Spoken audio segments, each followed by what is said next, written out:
Welcome everyone to the second episode of Conversations in Game Studies, a series of podcast talks with scholars who research video games on an academic level. In this episode, I will be talking to Chris J. Young, who's joining me from Canada, from the University of Toronto. We will be talking mainly about the changing situation of independent video game makers with Chris and the important role that video game engines and platforms, such as Unity and Unreal, are playing in the transformation of both the hobbyist and the professional game developer realms. And we will hopefully also touch on a few other fun topics. But first, some information about Chris. He's the head of collections and digital scholarship at the University of Toronto Mississauga Library, and also a course instructor at the University of Toronto's Faculty of Information, where he teaches graduate-level courses on critical game studies and digital scholarship. Chris also curates the university's newly acquired and quite astounding Syd Bolton collection, which contains over 14,000 video games, ranging from old Atari titles to modern games, but also hundreds of consoles and other gaming systems, as well as over 5,000 issues of game magazines and hundreds of books and peripherals related to gaming. So Chris is in charge of processing this humongous collection right now. Chris himself has earned a PhD at the University of Toronto. He wrote his doctoral thesis on the transforming Canadian independent video game maker scene. During his research, he repeatedly interviewed game developers over the course of several years, and he followed their careers and the progress of their projects, in addition to participating in video game jams himself during his fieldwork, so Chris is what you may call an insider. Some of Chris's recent publications have focused on developer tools like the Unity engine and marketplace, and he has also collaborated with the App Studies Initiative, which is an international network of academic experts doing research into the app ecosystem and its many contentious aspects. So, Chris, thank you for joining me all the way from Canada in the morning. It's really nice to have you here. Adam, thank you for having me.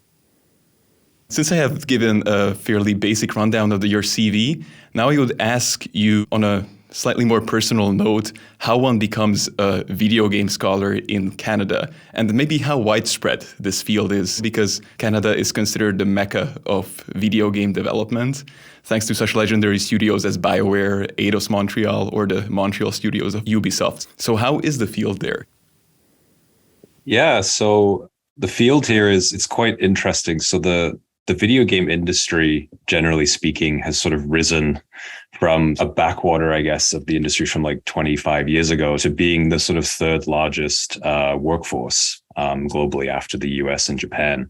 And part of this has been because of the US using a number of studios to essentially develop proprietary and intellectual properties franchises. So things like Jurassic Park games, Assassin's Creed. So over time, these studios have grown, and alongside it, the national industry has grown.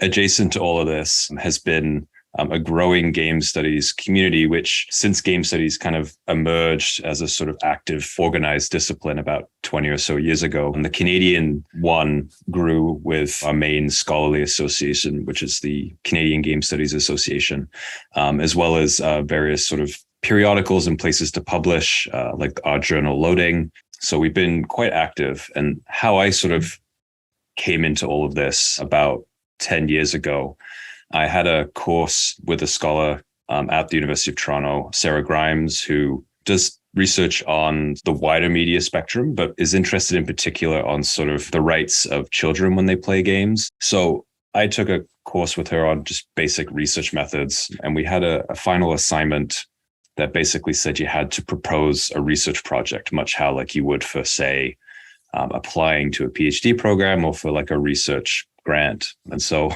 on the feedback from that assignment, she's like, you should do this. And so I sort of then applied for the PhD program there, and she became my supervisor.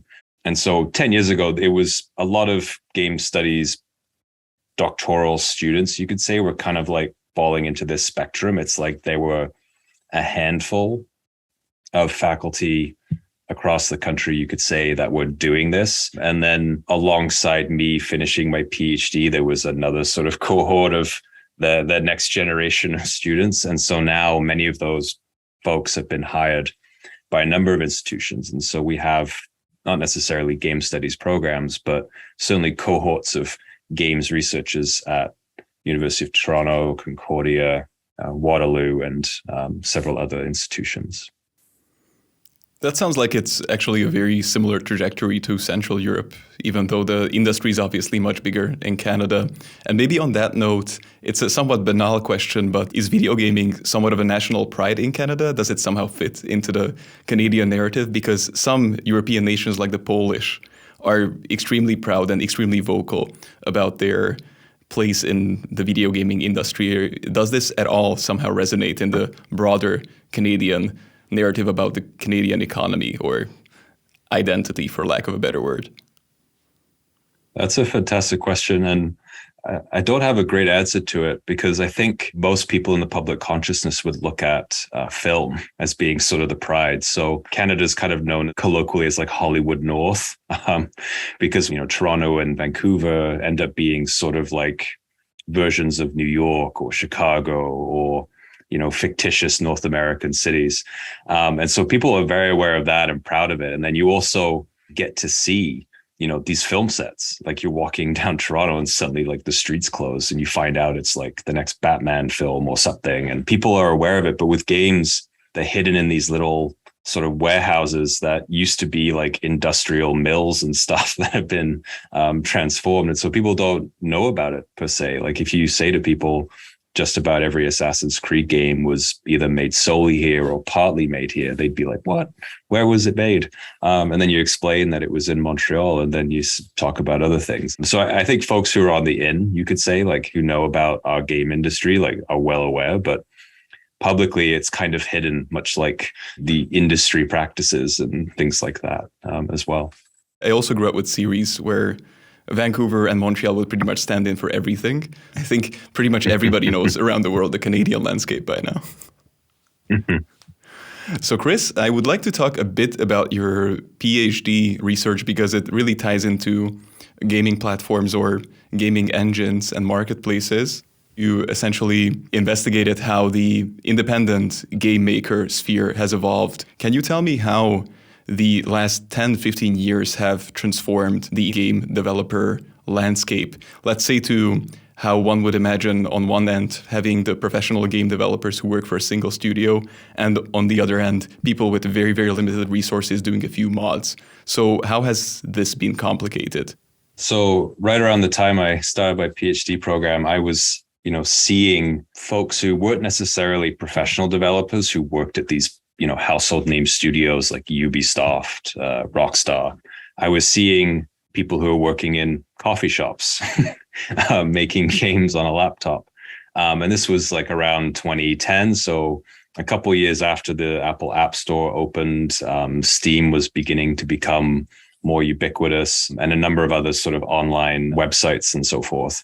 And so I was looking at this and I was like, these people aren't working in offices. They're not working at studios. They're just making games. And this had been sort of going on in the background for a while with the Flash animation tool, which you could make games, but you'd make all types of animations and media with it. And so I was really curious about, if they're not working at a studio and they're not participating in the same sort of working conditions and labor practices, what are they doing? And if they're making their games differently and performing different sorts of practices, is that going to have an impact on the wider industry, perhaps? And so right around 2012, a lot of this was kind of intermixing. And so when I began to do these interviews and recruit participants, it was interesting because I did find a couple of these sorts of hobbyist game makers, but for the most part, I was finding folks who were game testers or people who worked on, say, animations or like very specific aspects of like a game. So some of them might do things like they spend 6 months making like a model that would go into a big commercial game, but that's all they would do. And so many of them felt that, I'm not really making games. I'm making like a fraction of a percent of a game. And so they'd start to use all kinds of tools and design the games that basically they would want to make on their spare time. Some of them may even do things like learn different skills so that they could get a different job. So playtesters were a prime example of this, where they're sort of playing the same type of game over and over again because it's part of the job, but some of them would have ambitions to become game designers. And so doing these other types of game making activities in different sorts of spaces outside of work was like a way for them to participate in the activity of game making more broadly. And if I remember correctly, you interviewed 9 game developers over the course of several years. By the end of your research, what was their achievement, so to speak? Did most of them end up completing their own game, or did they completely shift careers within video gaming? Or how did most of the people turn out, if you can generalize at all?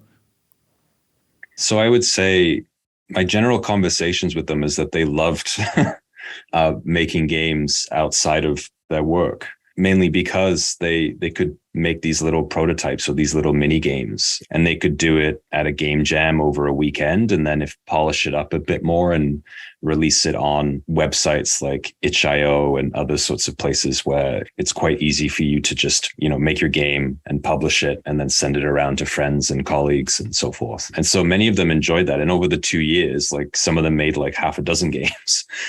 So they wouldn't be along the same sort of scale and production value as, say, Assassin's Creed, but they might be along the lines of, say, Super Mario Brothers or something like that, like a 2D platformer. Yeah, I'd say many of them enjoyed it, and some of them were able to use some of those games that they'd make as part of like their portfolio for when they would apply to become game designer. One of my interviewees around interview 3 moved to Vancouver because he got a game design job having been a playtester in Toronto. And so we finished off our interviews remotely over Zoom, I believe, at that time. So. And did most of them end up using Unity engine, or did they use also different platforms? I would say almost all of them, if they didn't use Unity, they were at least familiar with it and had dabbled with it. There was a variety of tools people were using, but I think at that time, Unity was like the thing everyone had to learn, because there are all of these in Toronto. We have like Ubisoft Toronto, the big sort of AAA game studio, but for the most part, it's smaller mobile studios. So you could say independent firms and companies. And so many of them would be using Unity. So if you wanted to get a job with them, you kind of had to know that and know C#, or at least know the environment in which art assets and audio assets fit into that game engine. It was, to an extent, a leading question because I wanted to talk a bit about Unity, which was the subject of your recent research. In your article in Game Production Studies, you explain how Unity has become almost a sort of quiet monopoly because of the various ways in which they distribute their tools, etc. So can you talk a bit about how Unity has ballooned during the time when you were doing your research, because it pretty much coincided, I think, with the years when you were participating in these game jams. And if I'm correct, you also used Unity yourself. Yeah, it was fascinating. Like I was, wanting just to study and learn and listen to all of these game developers and game makers and hear more about what they're doing. And then I found that they were all using Unity, and I'm like, okay, something's up here. Like they're all using this one tool. I mean, not everyone per se, but the vast majority. Like I would walk around a game jam venue, so there's like 400 people there, and 9 out of 10 people were using this tool at that time. So 2015, 2016, I'm like, how did this happen? How did they, as you said, like quietly establish this kind of monopoly in Toronto? And so I did a bit of digging while I was doing my field work, and then a bit of research after I finished my PhD. I found this to be the case in many environments globally. And essentially back in 2009, so right around the time the Apple App Store opened, the Google Play Store opened, so many of the storefronts that people use to access games and other sorts of software on their mobile devices, Unity made their engine free. And some people might be listening and being like, yeah, lots of companies do that. But the history behind game development, which I sort of alluded to before, is it's very secretive. It's very proprietary. These game engines were typically made in-house by computer science engineers at these companies who would make it solely for this company or this publisher. And so if you were a studio that was part of a publisher, you might get access to it, but you had to be someone who was making a game for that publisher. And so Unity, back in 2004, when the company founded, wanted to make a tool kind of like akin to Flash that people could use and pay for and make games, like professional quality games. And so 2009, they made it free. And at that time, you could basically build a game in this engine and then port it to most of the contemporary game consoles, mobile app stores. And then over time, as new mobile storefronts and other game venues opened, they added those to it. And so jump forward 6 years to 2015 when I'm doing this, they were still the only game company that made the sort of what I would call professional grade game tool available, meaning that you could make AAA games, independent games, mobile games, any type of game with it, free for anyone to download. The only caveat was that if you made over $100,000, they'd ask that you gave them a cut, which, as one of my interviewees said, that's a great problem to have. So come to 2015, they'd basically quietly, gradually developed this almost a complete monopoly. And then all of these other game engine tools realized this and made their tools free. So Unreal made theirs free. CryEngine made theirs free. These were ones that were developed by big companies. So Unreal Engine is developed by Epic Games, known for Fortnite, which I'm sure many of your listeners, if they haven't played it, are at least familiar with. So these tools were all free, but at this point, they're playing catch up. And so some of them have been able to successfully cut into a slice of the pie, I guess, Unreal being the primary one. But Unity is still quite a dominant force as a game tool globally. I guess especially in the mobile gaming sector, Unity is pretty much unmatched because you're not really going to make an Unreal game for a cell phone. So Unity, I guess, in your article, you said that it has more than 80% or maybe even more than that coverage there among the newly developed mobile games. Yeah, and I should say too that stat is provided by Unity themselves, so it's difficult to know for sure. But I guess they're doing this based on analytics. They've been very good at getting people who are interested in making games, who want to learn more about making games, to pick up their tool, use one of their packages to quickly make a game. So you could make a role-playing game pretty quickly by downloading a package. And then if you really enjoy it, you can customize it and do all kinds of things. Whereas Unreal, my sense has been that, as you said, right, it's more of a high graphics professional type engine that they've been gearing more to, say, teams or studios that maybe want to use a much bigger platform that has maybe a higher graphics capability to produce their games. So they're both tapping into, you could say, like game makers, game developers more broadly, but targeting different segments of that workforce. And most of the developers that you have spoken to, maybe even outside of your study, are they actually satisfied with how Unity works? Because it did become this walled garden over time where they have every single tool that you may need. They discourage you from venturing out of their ecosystem. You get the assets, you get the code, you get everything within the Unity platform. Is this huge plus, this matter of convenience, or are the developers themselves, at least the ones that you spoke to, also critical of it sometimes? Does it hinder their job somehow, or are they afraid that it's going to become an even bigger monopoly or catch-all platform?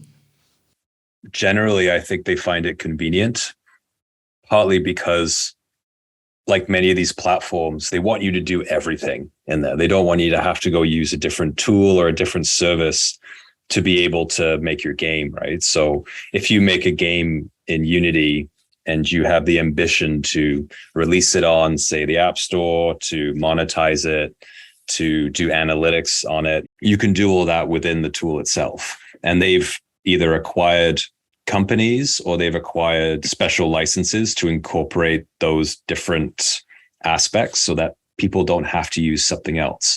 At the time, I think people were having to use this version control system in GitHub to be able to control versions of their game. So say if you work with 4 or 5 other people and you're all working on the same version of the game, say like Google Docs or something, you want to be able to make sure that no one's making a certain change without approval or no one's working on different copies. And so people would use GitHub to sort of control these versions, and Unity's like, whoa, we've just made a thing for that. So now you can do it in our tool. And they've gradually done that with other sorts of aspects of like the workflow of making a game over time. So do you see these people switching anytime soon, or is there anything that even approaches Unity in convenience, or there's pretty much nothing else on the market? There are tons and tons of tools, like tons of game makers, tools, things like that. There's like little ones like Pico 8 and Bitsy and Pixel, which is sort of done independently by a small group of people. So you could easily use those to make smaller type 2D platform games. There's also other ones like software that you can just buy and make a game with it. So like RPG Maker, if you're interested in making role-playing games. So in terms of the variety, if you don't want to use Unity, there are tons of options, many of which are free, in some cases open source. So you could even develop the tool further yourself if you wanted. But I think when you look at, you could say the opportunities that Unity creates, like this sort of pipeline and workflow to cover every single aspect of your game. So being an end-to-end platform from creation to release, there are very few things you could get that could do that. So if I made, say, a Pico 8 game, I'm not able to track analytics unless I use a different tool. I'm not able to necessarily make all of my audio or art assets in that. I might have to use a different tool to do that. So it doesn't mean that these tools aren't great to use. I've used them and I've made little experimental games with them. But when you're looking at people who might be interested in doing this as a career and thinking about, can I make money doing this, which, is at the forefront of many minds when they enter any sort of profession, Unity makes it very easy for people to do those types of, you could say, managerial, administrative aspects, to learn more about their player base, how the game can be monetized, and so forth.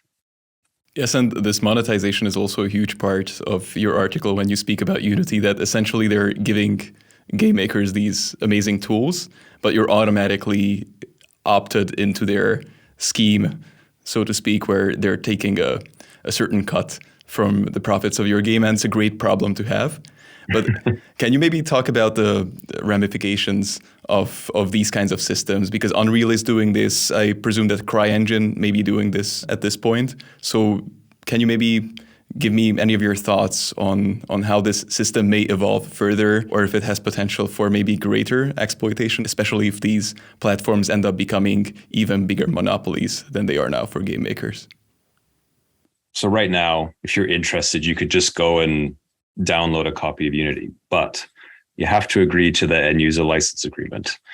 So this includes that clause I mentioned about if you make over a certain amount of money, you'd have to give them a cut, or they tell you that you have to buy the professional license. So then now you're paying for this professional tool. But the free aspect of the Unity license, it's not like you get everything. You're only getting, you could say, the vanilla flavor of it. So you can make games in it, and it is very, very robust. But if you're thinking of making certain kinds of games, or you're wanting to implement specific types of features, you've got one of two options. One is you can learn how to do all that stuff, and it will take you forever on your own. Or you can pay for, say, these professional features to get access to it, or use their asset store, which is probably the avenue that most people take, including myself. As an example, when we would make games over a game jam during my field work, we'd be working on stuff, and then we'd be like, oh, we need this thing, but we don't have the time to build it. And then, oh, look at that. Someone has made it and put it in the Unity asset store, and it's a few dollars. So input your credit card, and you now have this asset that will save you time. So these companies, as much as they, talk about democratizing game development and give everyone the tools to be a game maker, they need to make money. That's their business model. So there will be ways that they'll be able to get revenue from developers. And so when you enter into that end user license agreement and decide to use their tool, you're acknowledging that at some point down the road, you may be paying money and so forth for all of these things. There's a finite amount of people who can learn to use Unity, and it sounds like it's been people who were interested in making video games even previously, who have used Unity to make works of greater ambition, let's say. So it sounds like it will have to expand, and Unity has been expanding. Other engines have been expanding as well. We've seen that in TV, commercials, whatnot. So can you maybe talk a bit about how this expansion has looked, or maybe if you have any personal ideas, prognostics of how Unity may evolve in the future when it's no longer a game engine. Maybe it will drive even your fridge. I don't know. Yeah, so if the article that I published, that would be part one.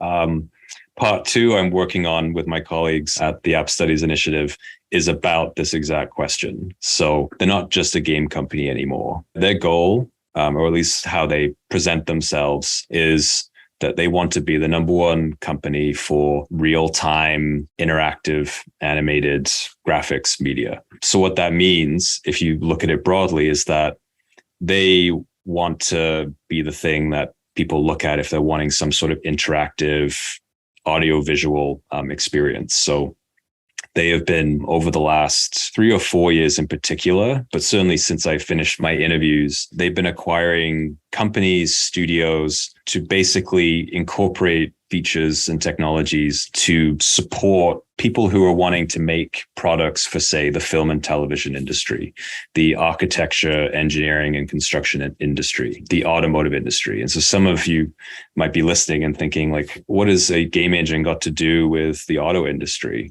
Or what has it got to do with construction? And part of it is that when you do a walkthrough of like a virtual house, or you look at those ads on these automotive companies where they allow you to go inside the car and interact with all of these things, a lot of those have been made in Unity. Because even though, you know, there might be engineers using specific tools that design and make these cars, how you promote it to the wider public to sell cars is a whole other aspect. So creating immersive experiences for customers to see what it would be like to drive a car virtually before they buy it, or to see what their future home could look like if they're buying a prospective condominium or house that's being built, is very enticing to these industries. And so Unity has been taking what they've done in games and adapting it to all of these other industries. And in terms of where they will go in the future, they want to be the go-to source for all of this. So to take some comparators from other software companies,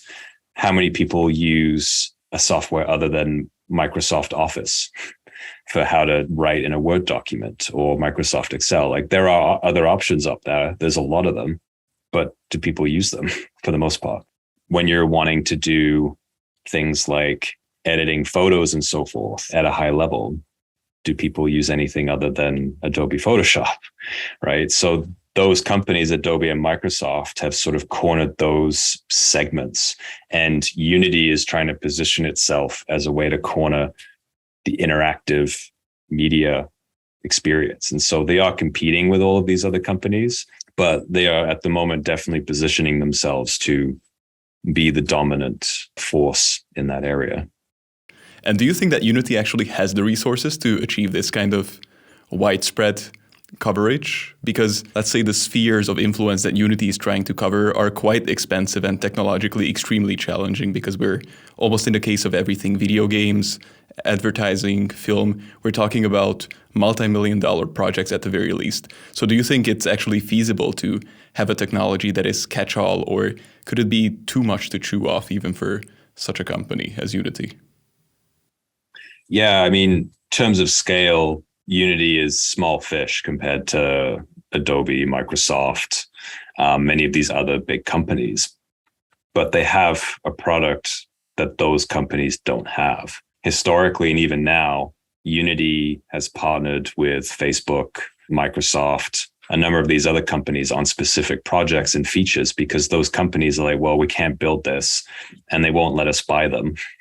So we'll have to work with them to develop certain features. And so a lot of what we're seeing is the incorporation of, say, Microsoft products into the Unity workflow and vice versa. So whether or not they are the one-stop shop for everything, I mean, is yet to be seen, but it's clear that that is their goal. Now that they're a publicly traded company, they've had the financial resources based on the growth of their stock and company to purchase lots and lots of other, companies that have these expertise. One of the biggest ones last year was the company Weta. For people who aren't familiar with it, Weta is the film studio that made all the graphics for like the Lord of the Rings films. And so they're getting all of that film industry experience, technology, and essentially having the ability to incorporate it into the tool. So how that looks is yet to be seen, but they've got the resources, they've made the acquisitions,